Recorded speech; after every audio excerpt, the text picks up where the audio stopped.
दोस्तों हम लेकर आ चुके हैं आप लोगों के लिए 10 मिनट में 50 ताज़ा और बड़ी खबरें बताएंगे। दोस्तों आखिरकार कैसे इंटरनेशनल कोर्ट में गिड़गिड़ाने लगा इजराइल की हो गई हार, साउथ अफ्रीका ने खोल दी पोल। क्यों आखिरकार राहुल गांधी की भारत जोड़ो न्याय यात्रा में पहले ही दिन दोस्तों जन सैलाब उमड़ पड़ा। आखिरकार क्यों बीजेपी को दोस्तों भारत जोड़ो न्याय यात्रा से लग रहा है इतना डर, और क्यों ईवीएम को लेकर दोस्तों मचा है घमासान। तमाम मुद्दों पर होगी बात, लेकिन उससे पहले अगर आपने अब तक हमारे चैनल को सब्सक्राइब नहीं किया है तो जल्दी से कर लीजिए दोस्तों। पास में एक घंटी आएगी, इसको भी दबाइए ताकि हर वीडियो की अपडेट आप तक पहुंच पाए। दरअसल दोस्तों आपको बताते चले, बुरी तरीके से हार रहा है इजराइल दोस्तों। 100 दिन बाद भी इजराइल के हाथ में दोस्तों कुछ नहीं लगा, इजराइल के हाथ खाली रह गए। दरअसल आपको बताते चले दोस्तों, फिलहाल गाज़ा युद्ध में इजराइल पूरी तरीके से जीत चुका है, तो वहीं दूसरी तरफ से ये वहाँ का जो भी चीज़ें चल रही हैं उसको लेकर साफ दिखाई दे रहा है कि पूरी तरीके से इजराइल बौखला गया है। क्योंकि 100 दिन बाद भी अगर उसको कुछ हासिल नहीं हुआ तो इसका मतलब ये है कि उसकी करारी हार हो गई है। आपको बताते चले दोस्तों, राहुल गांधी की भारत जोड़ो यात्रा में पहले ही दिन उमड़ पड़ा जन सैलाब को देकर बीजेपी के उड़े होश। दरअसल राहुल गांधी ने मणिपुर से फाइनली अपनी यात्रा शुरू कर दी। कल राहुल गांधी की इस यात्रा को दोस्तों काफ़ी सपोर्ट मिल रहा है। राहुल गांधी की यात्रा में जन सैलाब देखा जा सकता है, जहां पर राहुल गांधी की जो भीड़ है दोस्तों वो इतनी लंबी बन चुकी है कि शायद अब वो उस चीज़ को समझाया जाएगा, या फिर यूँ कहते दोस्तों कई चीज़ें ऐसी होती हैं जो यहाँ पर समझ में बाद में आ जाती हैं, और इसी को लेकर कहीं ना कहीं अब ये सरकार घिरी हुई है। और ऐसे में दोस्तों देखना ये भी होगा कि आने वाले समय में राहुल की यात्रा का और क्या क्या असर इस सरकार पर होने वाला है। आपको बताते चले दोस्तों, फिलहाल इस बार रशिया और चाइना ने मिलकर अमेरिका को घेर लिया, अमेरिका को दे दी चेतावनी। दरअसल आपको बता दें दोस्तों, अब रशिया और चाइना ने सीधी अमेरिका को चेतावनी दी, भाग खड़ा हुआ है। आपको बताते चले दोस्तों, चाइना अमेरिका का सबसे बड़ा दुश्मन माना जाता है, और रशिया और अमेरिका की आपस में बनती नहीं है, क्योंकि वो लगातार यूक्रेन का साथ दे रहा था।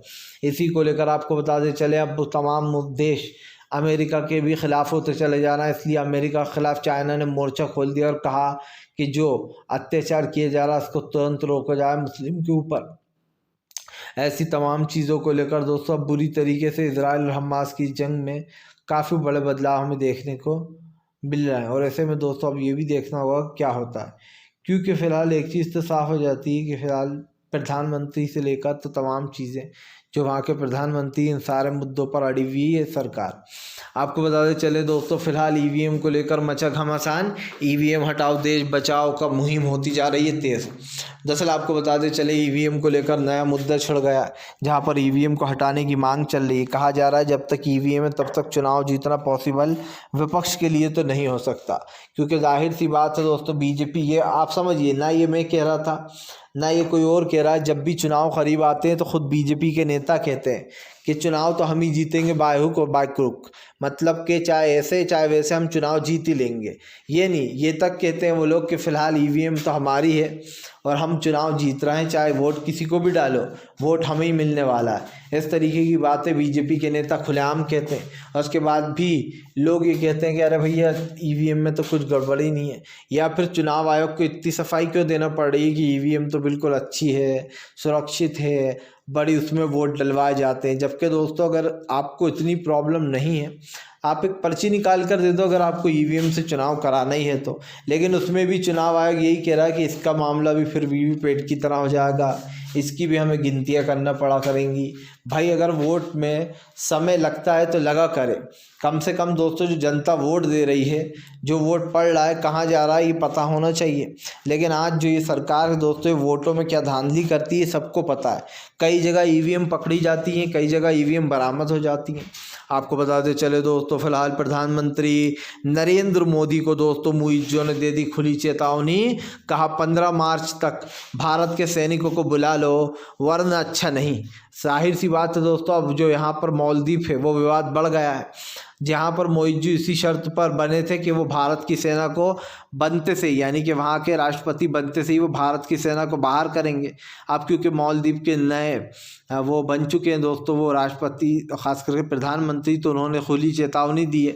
उन्होंने कहा कि 15 मार्च तक भारत सरकार अपने सैनिकों को बुला ले। दरअसल आपको बता दें चले 15 तारीख तक का अल्टीमेट दिया गया, 15 मार्च तक का। और ऐसे में दोस्तों ये 88 बताया जा रहा है, वहाँ पर 88 जो भारत के सैनिक हैं वो मालदीव में रहते हैं अभी।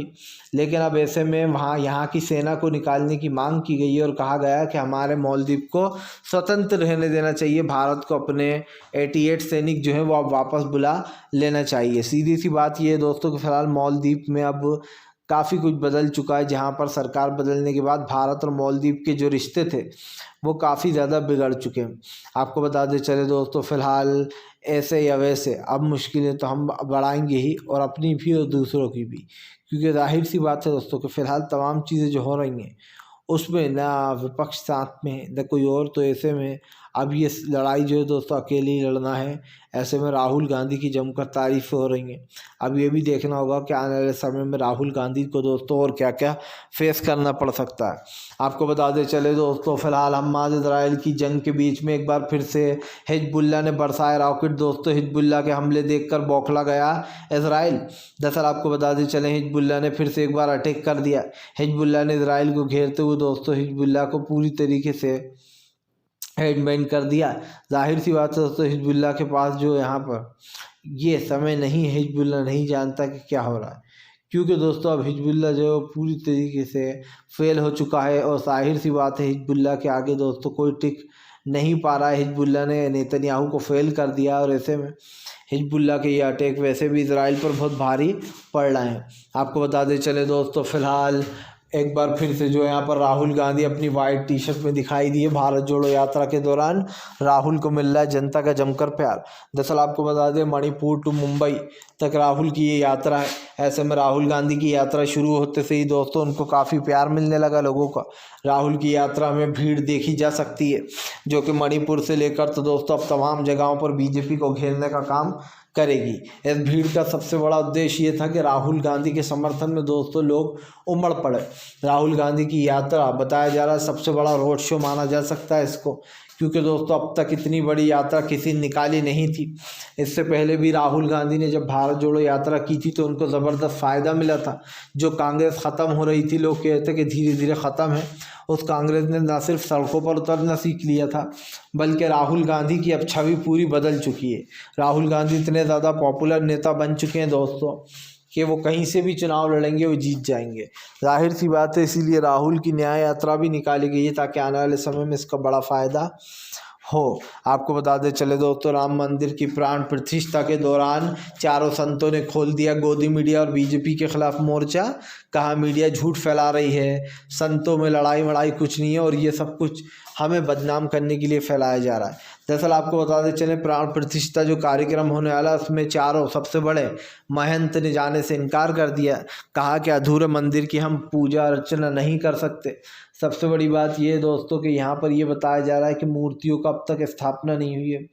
ऐसे में उन्होंने सारी चीज़ें खोली। ये भी बताया कि फ़िलहाल सरकार ये सब कुछ जानबूझकर कराने में लगी हुई है दोस्तों, क्योंकि इसका सबसे बड़ा रीज़न समझ लीजिए, सरकार की जो नीतियाँ हैं दोस्तों वो पूरी तरीके से जो यहाँ पर खुल चुकी हैं, क्योंकि सरकार को घेरने के लिए विपक्ष के पास तमाम यही रास्ते थे और इनको भी दोस्तों बंद करने की कोशिश की जा रही है। और सरकार का कौन मदद कर रहा है ये सब जानते हैं। कम से कम इन चीज़ों पर अब सरकार घिर चुकी है। आपको बताते चले दोस्तों, फ़िलहाल अब फिर से बढ़ने वाली है मुसीबत जी हैं सरकार की, क्योंकि हम आपको बताते चले फ़िलहाल सरकार को, भारत सरकार को लगेगा बड़ा झटका। आपको बताते चले दोस्तों, फ़िलहाल हूतीस के हमलों में भारत के भी कई ऐसे प्रोजेक्ट हैं, भारत की भी कई ऐसे सामान है दोस्तों जिनके लेकर कहीं ना कहीं अब मुश्किलें खड़ी हो रही हैं। अब जाहिर सी बात है दोस्तों, आने वाले समय में जो चुनाव होने वाला है लोकसभा का, उसको लेकर विपक्ष ने पूरी तैयारी कर ली है। ख़ास करके केजरीवाल को बार बार जेल का